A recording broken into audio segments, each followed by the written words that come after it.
Dans cette vidéo, on va voir les 9 astuces radicales pour perdre rapidement de la graisse abdominale quand on est en alimentation cétogène.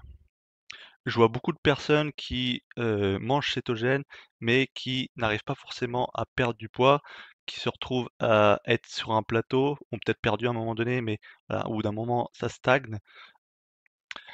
Voilà, il peut avoir plusieurs, multitude de facteurs qui fait que la perte de poids ne se fait pas.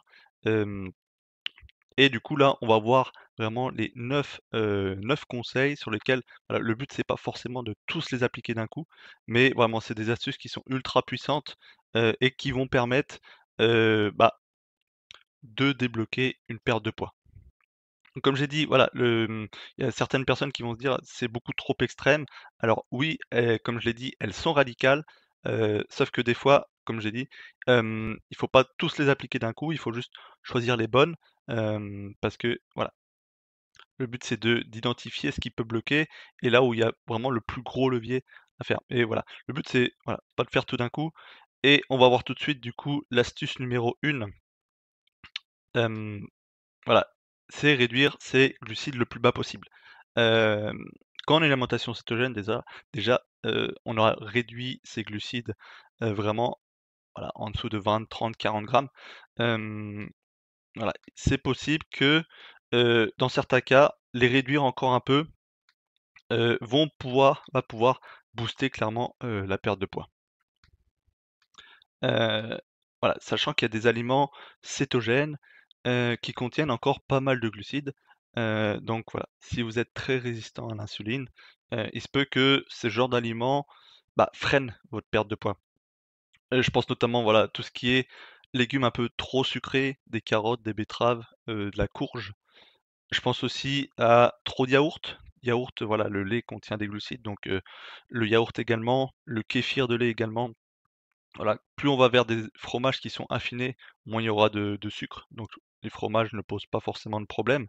Mais voilà, tout ce qui est fromage blanc, yaourt, à éviter. Les oléagineux, tout ce qui est noix, noisettes, amandes et tout ce qui est fait à partir de poudre d'amande. Je sais que, voilà, il y a pas mal de recettes qui sont faites pour faire des quiches, des tartes, des choses comme ça. Et voilà, ça vient aussi rajouter des glucides dans l'alimentation et enfin aussi les baies, voilà, tout ce qui est fruits rouges, peuvent aussi, contenir pas mal de glucides. Donc ça peut être une bonne solution, de réduire encore, voilà, ces aliments-là en privilégiant d'autres choses, hein. Le but c'est pas de supprimer, mais vraiment de remplacer par plus de protéines, plus de bonnes graisses et cetera. Voilà, j'ai aussi créé un guide gratuit de 33 pages, pour, exactement savoir comment faire pour perdre du poids et aussi du coup avec toutes les listes, bah, des aliments qui sont faibles en glucides. Comme ça vous permet vraiment de voilà, pour 100 grammes, il y a X grammes de sucre dans tel aliment. Comme ça vous permet de vraiment, hem, bah, réduire au maximum si vous choisissez du coup de partir là-dessus. Hem, L'astuce numéro 2, ça je vois c'est une erreur que je vois beaucoup trop fréquemment, heu c'est que les gens pensent que à partir du moment où on a une alimentation cétogène, il y a pas de limite sur, hem, alors peut-être pas de limite, mais, on peut manger autant de gras qu'on veut, autant de protéines qu'on veut et cetera. Alors oui, il faut manger à sa faim, bien sûr, il faut apporter de la graisse et tout ça, mais je vois des personnes qui rajoutent, du beurre, qui rajoutent, énormément de beurre, voilà, ou de matière grasse en général, jusqu'à de 50, 100, 150 grammes, par jour. Alors forcément, en fait, même si les calories, on les compte pas en cétogène, même si les calories, c'est pas une unité, enfin, c'est pas le facteur sur lequel on va jouer pour perdre du poids. D'ailleurs, si vous êtes en alimentation cétogène, vous l'avez bien compris. Mais dans une certaine mesure, trop, ça peut engendrer aussi, bah, un frein à la perte de poids. Donc des fois, juste, en fait, se focaliser sur les aliments qui sont naturellement gras et pas en rajouter, ça peut faire une différence qui est juste énorme. Donc voilà, pas forcément rajouter du beurre sur les aliments, pas forcément faire des cafés gras avec du beurre dedans ou de l'huile MCT ou de ce genre de choses. Pas non plus faire des fat bombs à partir d'oléagineux où on rajoute d'huile de coco, des choses comme ça, et cetera. Voilà, vraiment se focaliser sur les aliments naturellement gras, c'est largement suffisant. La viande, du poisson, des œufs, à la limite un peu de crème pour accompagner les légumes et cetera. Mais voilà, n'allez pas dans l'excès non plus à rajouter trop de matière grasse. Astuce numéro 3, ça va être, de supprimer les huiles végétales. Ça devrait être partout en fait. Hem, Dans le sens où, heu, on pense que vu que c'est un aliment gras, ça contient pas de glucides, c'est forcément compatible avec une alimentation cétogène, bien formulée, bien adaptée. En réalité, pas du tout parce que les huiles végétales, que ce soit le colza, le tournesol, pépins de raisin et cetera, ça contient énormément d'oméga 6. Le ratio entre oméga 3 et oméga 6 est complètement déséquilibré et lorsqu'on consomme ce genre d'huile, on se retrouve du coup, les oméga 6 étant inflammatoires, on va se retrouver dans un état pro-inflammatoire, qui ont du coup comme conséquence, bah, heu, le fait le faç le fait de stocker au niveau abdominal. 4e astuce, on peut faire du jeûne intermittent. Alors ça, c'est quelque chose normalement lorsqu'on est en alimentation cétogène qui vient naturellement. C'est-à-dire que l'alimentation cétogène, c'est une alimentation qui est très rassasiante, qui permet vraiment de tenir un certain temps, avant d'avoir faim et en général, avant si on faisait 3 à 4 repas par jour, au fur et à mesure des semaines, qu'on est en cétose, on va naturellement manger moins souvent, et donc le jeûne intermittent va s'installer naturellement. Mais on peut booster les résultats en allant un peu plus loin. Donc au lieu de faire par exemple, la majorité, moi c'est mon cas par exemple, je mange 2 fois par jour. Hem, donc je fais voilà 2 repas par jour espacés de 6 à 8 heures. Donc je fais à peu près du jeûne intermittent 16 heures, 8 heures. Mais on pourrait très bien allonger cette période de jeûne, heu, de voilà, passer de 16 heures jusqu'à 18 heures, jusqu'à 24 heures et cetera. Alors le jeûne de 36 heures, voilà, c'est plus du jeûne intermittent. Là, on va carrément passer une journée complète. Du coup, c'est à faire beaucoup moins souvent, mais beaucoup moins régulièrement. Mais ça peut vraiment, aider à booster les résultats et en fait, la raison pour laquelle ça aide, par exemple, on peut très bien passer de 16 heures à 19 heures de jeûne tous les jours, par exemple, en faisant toujours 2 repas. Mais ce qui fait que, faut savoir que même si on a l'alimentation cétogène, on va quand même sécréter de l'insuline en mangeant des protéines, en mangeant des matières grasses. Certes beaucoup moins qu'avec une alimentation glucidique, mais on va toujours en sécréter. Et le fait de rester quand même 16 heures, 18 heures, 20 heures, dans la journée à jeun, va faire que l'insuline va rester vraiment à des niveaux extrêmement bas, plus longtemps que si on faisait pas de jeûne intermittent, par exemple. Donc on va forcément booster les résultats. Je tiens à préciser que, voilà, faire du jeûne intermittent, c'est quelque chose qui doit être plus naturel. Donc, quand au bout de quelques semaines, quelques mois, qu'on est en cétogène, là, on peut commencer. Je conseille vraiment pas d'y aller au début parce qu'au début, faut f voilà, le but, c'est souvent quand on cherche à perdre du poids, on est passé par toutes sortes de régimes restrictifs et cetera. Il faut vraiment envoyer le signal au corps comme quoi, on n'est plus en mode famine, qu'il y a à manger, et cette faim, en fait, elle va venir naturellement. Ce jeûne intermittent va venir naturellement et donc je conseille généralement pas avant au moins quelques semaines, 2 3 mois, de commencer par le jeûne intermittent. Et petite précision aussi, le jeûne intermittent, c'est pas manger moins, c'est manger sur une fenêtre de temps donné. C'est-à-dire que, si vous décidez de faire 18 heures de jeûne par jour, sur les 2 autres repas, enfin les 2 uniques repas que vous faites, c'est vraiment, tous vos apports nutritionnels qui doivent être, apportés sur ces 2 repas. C'est extrêmement important pour pas tomber dans un régime hypocalorique et du coup faire chuter son métabolisme. Hem, Quelque chose qui peut aller avec le jeûne intermittent, que je conseille, vraiment, c'est de faire une activité physique, dans la période du coup de jeûne. Hem, Tout simplement parce que, je répète souvent que le sport ne fait pas maigrir. Hem, mais en réalité, c'est pas tout à fait juste. Dans le sens où quand on est en alimentation basée sur les glucides, le sport va pas aider à maigrir parce que on va pas brûler du gras, on va brûler du sucre qu'on a en réserve, même si on fait des heures de cardio. Par contre, quand on a une alimentation cétogène, donc on brûle du gras comme source d'énergie, alors dès qu'on va augmenter nos dépenses, énergétiques, dès qu'on va dépenser de l'énergie, bah là clairement, on va puiser dans nos réserves de graisse et du coup, augmenter, voilà, faire du sport, de force, sport intense dans les périodes de jeûne, là c'est vraiment le conseil ultime pour vraiment booster, les résultats. Prochain conseil, c'est de alors c'est pas le genre de conseil que je recommande de faire, beaucoup trop souvent, voilà, mais de temps en temps, ça peut aider vraiment à passer un cap, relancer une perte de poids et cetera. Hem, c'est de passer une journée avec peu de matières grasses.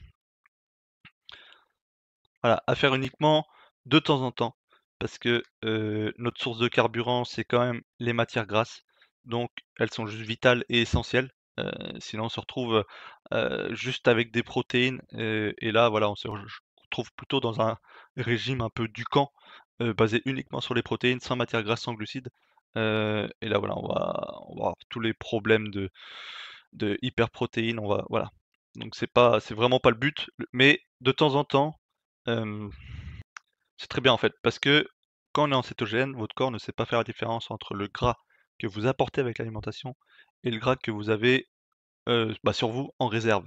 Du coup, forcément, hem, ce manque de gras dans l'alimentation, il va être directement puisé dans vos réserves. Donc ça va clairement accélérer les choses. Sauf que voilà, pour toutes les raisons que j'ai expliquées, les graisses sont indispensables.